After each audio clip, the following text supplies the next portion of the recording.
Around 5000 BC, we, Homo sapiens, were genetically modified by space aliens. These aliens first landed where the river Euphrates enters the Persian Gulf.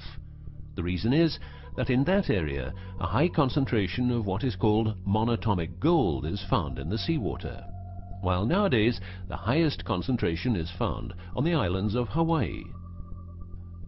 The aliens were members of the Annunaki Empire and were on a quest to find this metal that is supposed to enhance and repair all bodily functions and stop the body from aging. Monatomic gold is what is called a superconductive metal. Superconductivity means that if you transport, for example, electricity through a line made of this material, you would not lose any energy as a result of heat dissipation. So if you input 100% of energy, you also output 100% of energy. Now apply this principle to your brain, which is a huge sensitive electrical machine. The monatomic gold makes your neural pathways act like quantum drive superhighways. This means that all your senses will receive input optimally. In turn, these inputs will be processed optimally, and those parts of your brain you don't use will become more active, so enhancing your memory, making you better understand problems, allowing you to sense evil, detecting lies, becoming telepathic, and even being able to time travel in your mind by seeing the past or the future.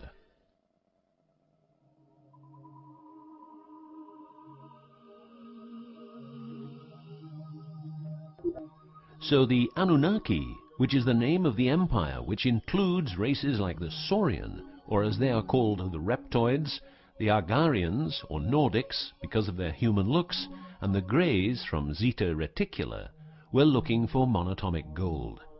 This involved enormous effort because it had to be extracted from seawater, or by processing it in such a way that the gold, usually in pairs of 8 atoms per molecule, could be separated into individual particles. In this fashion, the monatomic elements were separated from the multi-atomic cousins. In a similar way, uranium-235 is produced. For the use as intelligent slaves, the Annunaki took a man, let's call him Adamski, and took out a part of a rib. This is because the rib is a part of the human body that can be removed without causing too much damage, and because the rib contains bone marrow, it's a perfect source for DNA. The Annunaki modified the DNA for a better manipulation of the humans and implanted it into a woman, let's call her Mulva. Mulva then had children with Adamski, and their children were, just like Mulva, genetically modified. These humans worked for the Annunaki, but not a lot of humans knew about the Annunaki, and then, for some reason, the Annunaki disappeared. An interesting detail is that the symbol for human DNA resembles the word Yah, which is God, but surely this is a coincidence.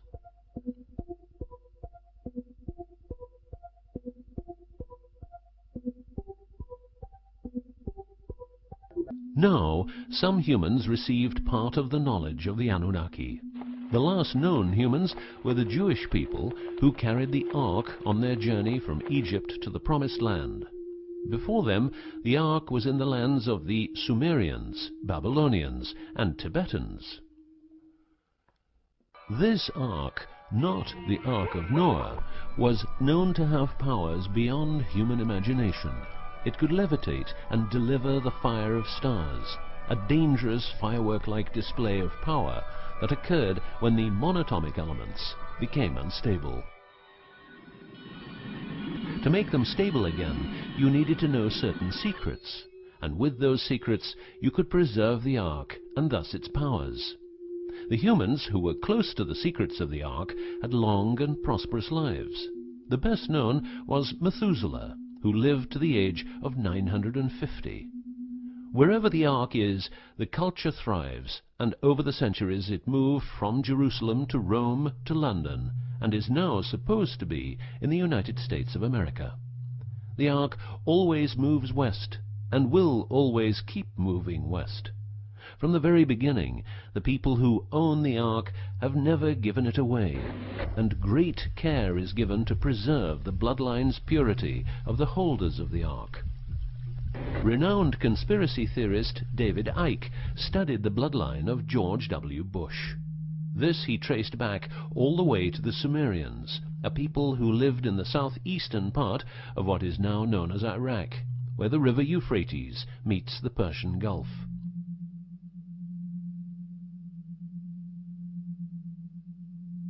The secrets of the elements of the Ark, scientifically known as ORMs, orbitally rearranged monatomic elements, are nowadays hidden by secret societies that have control over society worldwide. The word ORM is the same as the Hebrew word which means the tree of life. ORMs consist of 8 metals. These 8 metals are ruthenium, rhodium, palladium and silver, known as the light platinum group, and osmium, iridium, platinum and gold, known as the heavy platinum group. Gestation of these metals in monatomic form prolongs life and enhances and repairs bodily functions. By following what is called a wide-spectrum diet, we can provide our bodies with monatomic superconductive elements. In other words, by eating a lot of grapes, carrots, all blue and dark red fruit and vegetables, and also much other fruit, vegetables and fish.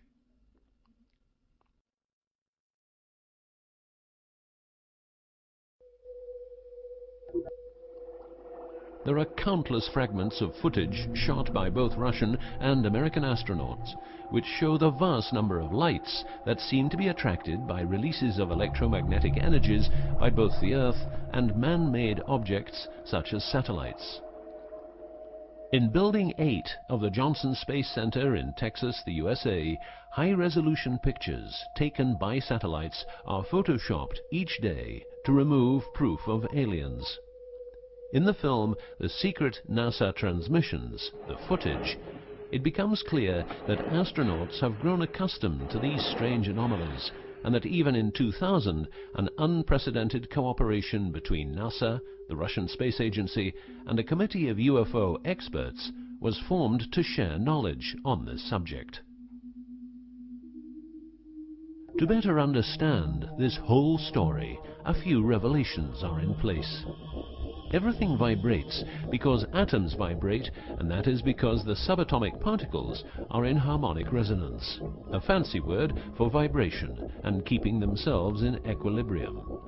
Gravity is vibration generated by the presence of mass, and it can be neutralized by altering the harmonic resonance of the gravitational field. In other words, if you generate vibrations, you can alter gravity, and with superconductive materials, the amount of energy needed for generating the vibrations is greatly reduced. A practical example of reducing one vibration with other vibrations is the use of anti-sound. If you instantaneously produce the exact opposite waveform that comes towards you in the form of sound, the sound will cease to exist. This is called destructive interference. One of the forms of creating anti-gravity is called auditive levitation, a method used by Tibetan monks to elevate rocks over 250 meters high and 250 meters distance. By arranging drums and trumpets extremely precisely, together with some 100 men chanting, all arranged in a precise manner, the monks, after about 5 minutes, could levitate a rock weighing a ton and place it exactly where they wanted it. Theorists around the world theorize that huge monuments like those of the Egyptians and Mayan people were built this way. Other examples of anti-gravity we find in the vast amount of UFO sightings. These UFO sightings are actually experiments run by governments in their search for anti-gravity propulsion. So, if the technique is known, why don't we all transport using anti-gravity propulsion? For each year of technological advance, the military advances 44 years. All science is merely a means to an end. The means is knowledge. The end is control. Who will be the beneficiary? What do they want? What they want is control.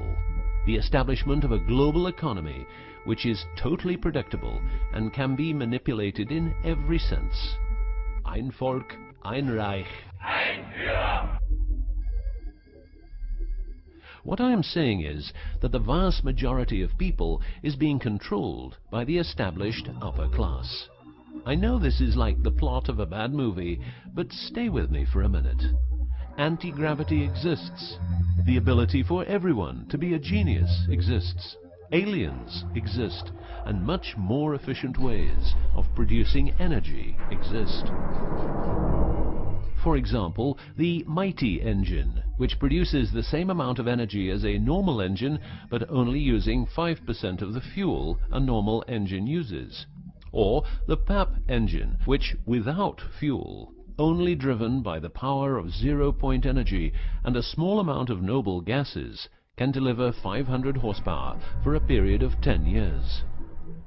Or the Maternita machine of the Maternita commune, which has delivered 3 to 4 kilowatts out of thin air for the last 20 years. What would be the consequences for the upper class if they lose their monopolistic knowledge? What would happen to them if people would know about the secrets they're holding for us? If I don't need any more gasoline, what would happen? If I don't need any more electricity or gas, what would happen? If I don't need any more medicines from the pharmaceutical industry, what would happen? In order to ensure their powers, the upper class, some call them the Illuminati, handles a strict agenda. The agenda has the aim to prepare the world for world domination, beginning in the US and Europe. According to conspiracy theorists around the world, this is what they are doing as preparation. By the way, these people are extremely smart and fanatic, extremely rich, and they have tried it before. Then they were called the Nazis.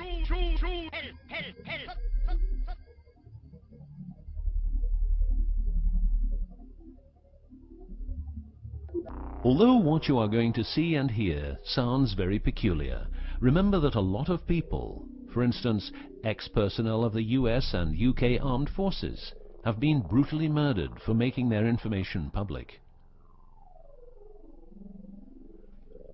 Let's begin with 9/11, but first a little history. What the Second World War did for the US is that it gave the country such an economic lead that it could easily grow more comfortable in its already powerful role. The industry of war gave everybody jobs, and therefore everybody could start consuming. Marshall aid gave Europe the economic impulse it needed. In other words, war leads to flourishing economies and leaps forward in technology. The process of transformation, even if it brings revolutionary change, is likely to be a long one, aside from some catastrophic catalyzing event like a new Pearl Harbor. These are the words of a neocon think tank whose members count people like Dick Cheney, Wolfowitz, and Donald Rumsfeld. What it says is that America needs a war to transform into its next shape, and 9/11 is our new Pearl Harbor.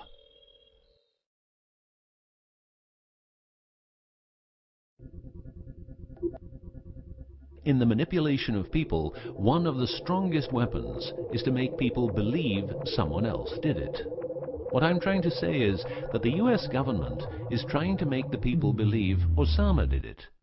But did Osama do it? Did you know that 6 weeks before the WTC towers collapsed, the owner had a new insurance policy made up, ensuring that the owner, if the towers would collapse due to a terrorist attack, would receive the amount of $3.5 billion. The owner, because 2 towers went down, tried to claim 2 times $3.5 billion, but only received 2.2. What happened to building number 7?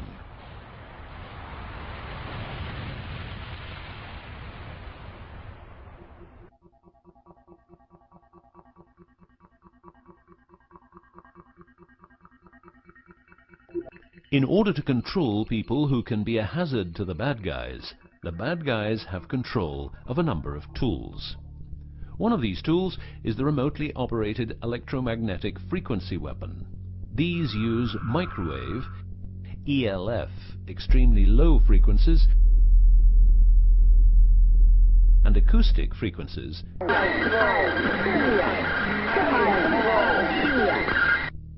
to covertly attack and harass innocent citizens. The use of frequency weapons on humans for behavioral control and murder is not new. For well over 50 years, neuro-electromagnetic frequency weapons have been perfected for their covert use in warfare. These classified, non-lethal or silent weapons, as they are known in the trade, have also been perfected by experimenting on an innocent and unsuspecting public since their early development. Directing a beam of frequencies to a human can cause a series of effects. A well-known effect is ELFs, causing nausea, headaches, wild racing heart without cause, sudden violent itching in different parts of the body. A frequency weapon can look like this, or like this. Its shape depends on how frequencies have to be directed to the target. Did you know that the US Patent and Trademark Office holds a vast amount of patents for machines which can be used in direct or subliminal mind control systems? Here are a few. Method and system for altering consciousness. Superimposing method and apparatus useful for subliminal messages, subliminal message generator. Enough about the frequency weapons. Check this link to learn more.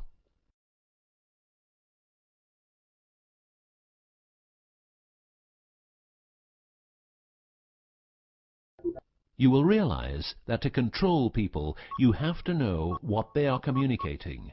So in the 1950s, the UK and USA decided to set up the world's biggest espionage network to make sure all communications between Russians and spies or allies were monitored. This system has continuously been updated since the day it became operational. The system's name is Echelon and consists of a vast network of listening posts, extremely advanced computers, an enormous number of people, dishes and taps. Echelon's computers capture every communication via internet, GSM, UMTS, landlines, TV and radio broadcasts, satellite communications, private, military and diplomatic, and listens to every word. The computers work with a list of keywords, and when a message contains one or more keywords, the message is directed to a specialist who examines the message. If it is suspicious, further action may be taken. Echelon centres are around the world, but here are the best-known locations. Menwith Hill, North Yorkshire, England. HARP, Remote Mind Control Computer Centre, Alaska. Pine Gap, near Alice Springs, Northern Territory, Australia. Pine Gap has a complex of radomes, a huge computer room, and about 20 support buildings. The signals analysis section of the computer room is staffed exclusively by CIA and NSA analysts. Within the USA, Australia and the UK, the NSA can plug into every telephone call and message entering, leaving or transiting the country. The NSA is also constructing a network of towers up to 500 feet high, each tower at a distance of 200 miles from each other and stretching from the east to the west of the US. The network is called GWEN, Ground Wave Emergency Network. This network transmits very low frequencies combined with ultra-high frequencies and is used in case the communication systems in the US are rendered useless because of a nuclear attack. Coincidentally, the frequencies of Gwen coincide with the frequencies being used by frequency weapons. Also coincidental is the fact that mobile telephone systems like GSM and UMTS also operate in the same frequency areas as some frequency weapons.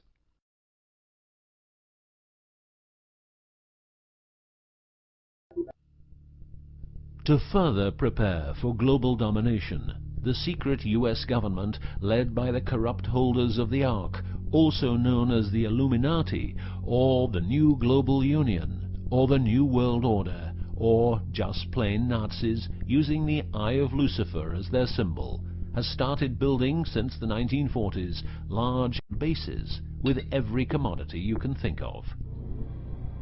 These bases are basically large cities underground, connected by high-speed magneto-leviton trains that have speeds up to Mach 2. According to Phil Schneider, the black budget is a secret budget that garners 25% of the gross national product of the United States. The black budget currently consumes trillions of dollars per year. Presently, there are over 129 deep underground military bases, or DUMBs, in the United States. These underground bases were built using nuclear-powered laser drills that can drill 7 miles per day. Also, dedicated nuclear explosions were held to create large underground spaces. A lot of contractors work in these places, but never more than 3 to 4 weeks. Always under strict supervision, and before entering a site they are warned that if they talk about what they see, it will cost them their lives.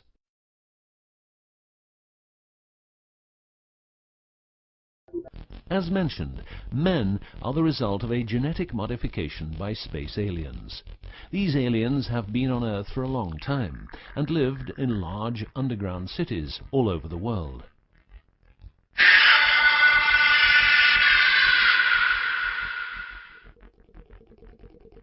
Collaboration with modern governments began as early as 1933 with the Bavarian Illuminati and Thule secret societies, and this collaboration was brought into America via the CIA, which was established with the help of American Nazi agents as well as European Nazis who were brought into America through Project Paperclip and other operations. It was agreed that the aliens and the upper-class secret government would help each other, as agreed in the 1954 Greada Treaty. By 1979, the aliens didn't respect the treaty at all, and it was in this year when, at Dulce Air Force Base, a huge underground base was being built, and during excavation, an underground alien city was discovered. There are several species of aliens working with the US at the Underground 7 level facility at the Alien US Government Biogenetic Research Base in Dulce, New Mexico. The reason they help the US government is because the aliens need space here on Earth for conducting experiments on humans and storing humans in suspended states for reasons unknown. In exchange, the aliens give the US government technology. Examples of these technologies are stealth aircraft, anti-gravity propulsion, genetic research, quantum technologies, computer technology, biological warfare, medicine, GSM, etc.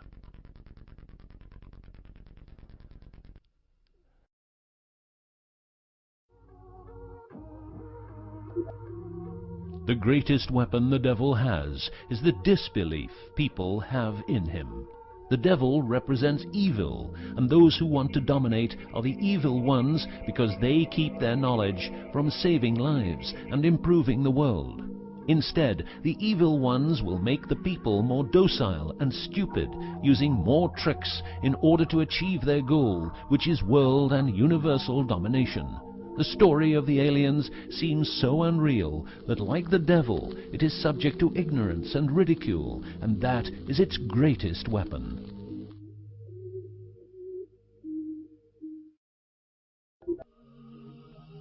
In the past and present, the evil ones have tried a number of methods and products to manipulate people. AIDS, invented by a laboratory in Chicago, Illinois in 1972. It was a biological weapon to be used against the people of the United States.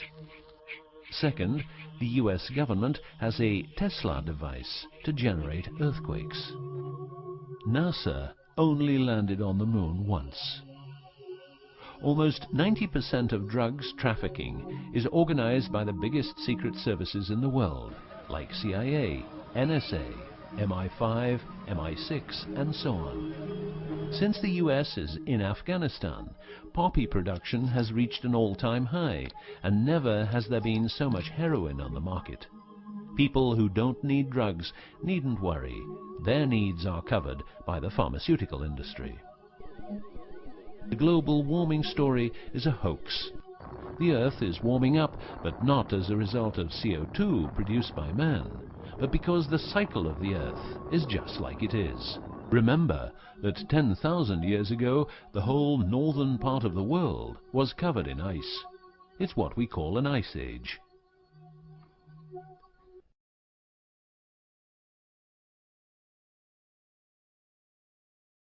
The Ark, in its recent form, started its journey in the deserts of Egypt and was carried to the Holy Land by the Jewish people.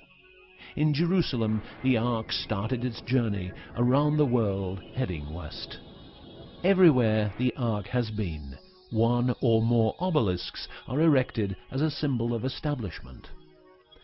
In the future, the Ark will travel to China, Russia, Iran, until it reaches Jerusalem again, which means the whole world will be under the influence of Lucifer's eye.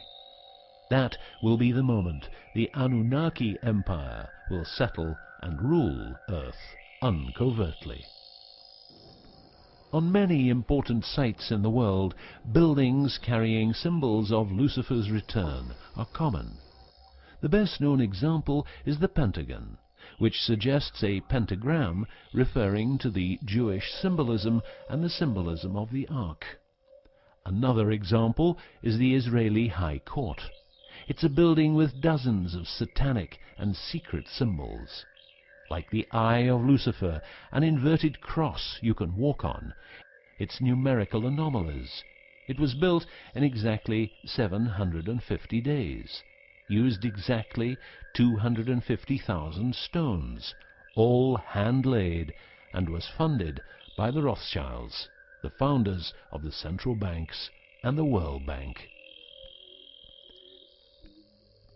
These buildings celebrate the coming of and will serve as headquarters for the evil ones. From here, every communication will be monitored.